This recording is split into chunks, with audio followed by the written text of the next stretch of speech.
Hello and a very warm welcome to another Tuesdays at 2. Each Tuesday at 2 p.m. Eastern Time, I come on talk about a different topic relating to executive career management. A different topic relating to executive career management. This is, believe it or not, episode number 160. So I don't know how long I've been doing it, but I've been doing it a long time. So today's topic is mid-career. It's time for a break. Is that okay? Mid-career, it's time for a break. Is that okay? As an executive and career coach, I say, yes, it is okay. Definitely okay. But it's to be promoted, it's to be encouraged, because you need to refresh.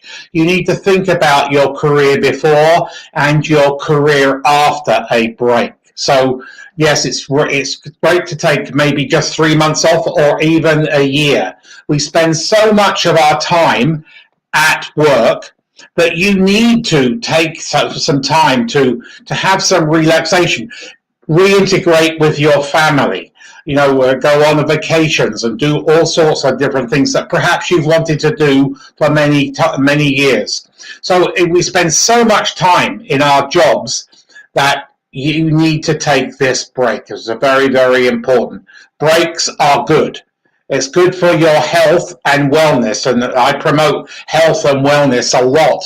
And you don't want to go on in your career and then end up with a health problem close to retiring and never meet that retirement age. So look after yourself. When I first came out of police training school, I remember my probationary sergeant said something, and it sticks with me today. And this applies to overall career management. He said, Buckland, look after number one. So that means look after yourself. In a policing situation, you have to look after yourself, and then you care for others afterwards. So I've remembered that till the day today, and I share it with all my clients because that's very, very important. You need to manage your career, and yes, it's perfectly acceptable to take a break.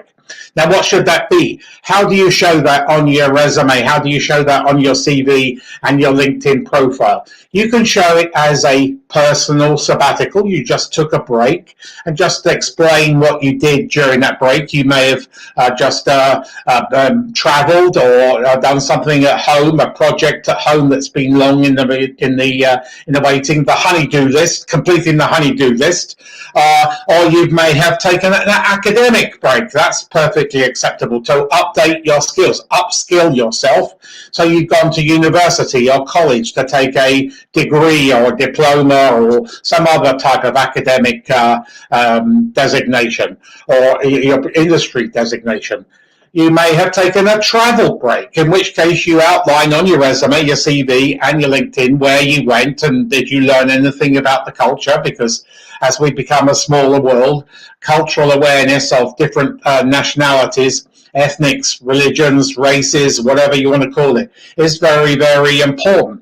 You may have also been a caregiver. Many people have to look after their elderly parents, and so they take a break. They take a year's break or even 2 years break to look after their elderly parents.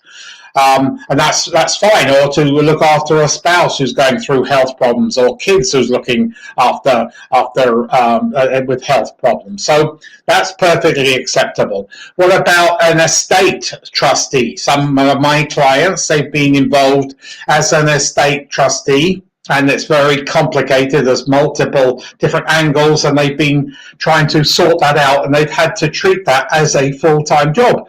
But show that that's a valuable reason why you took a break. There are many valuable reasons why you take a break, and that's to be encouraged. It could be just a very brief break, 2 or 3 months, or it could be a long one, year, 18 months, or even 2 years. But be prepared to be honest and show it on your resume, your CV, and your LinkedIn profile, because if you don't, one of the distinguishing factors, or one of the factors that people look at, career decision makers, when you send your resume, your CV, is they go down the dates. And if there's a date missing or a year or two missing, that raises a red flag. And you don't want to raise any red flags in your career transition. So think about what you're going to put. Be open, be honest in your resume, your CV, and your LinkedIn. So I actually I encourage taking a break, because it's good for the soul, it's good for your health, and it's also probably good for your family. So that sort of wraps up today's topic. If anybody's got any comments, I didn't ask for comments, but if anybody's got any comments, I'm more than happy to answer them. Anybody got any questions to do with executive career management? What's on your mind about your career? Is there anything that I can answer today that will help you manage and then maybe advance your career? So just put them in the comments below. So yes. Take a break. Think about it. Mid-career, early 40s, going up to your 50s before you get into the latter part of your career. It's a good option, a great option, and it's not frowned upon. So somebody's come forward with a question here. Ricardo, which is a good was to give examples of teamwork during interviews? Okay, so use the word collaborated, use the word partnered with their peers, and talk about what the assignment was and how jointly is in a team you brought that project to fruition, or that other program or something else. So to show how many people are on the team, and then also show if there is any problems with the team, and people are having difficulty in expressing there's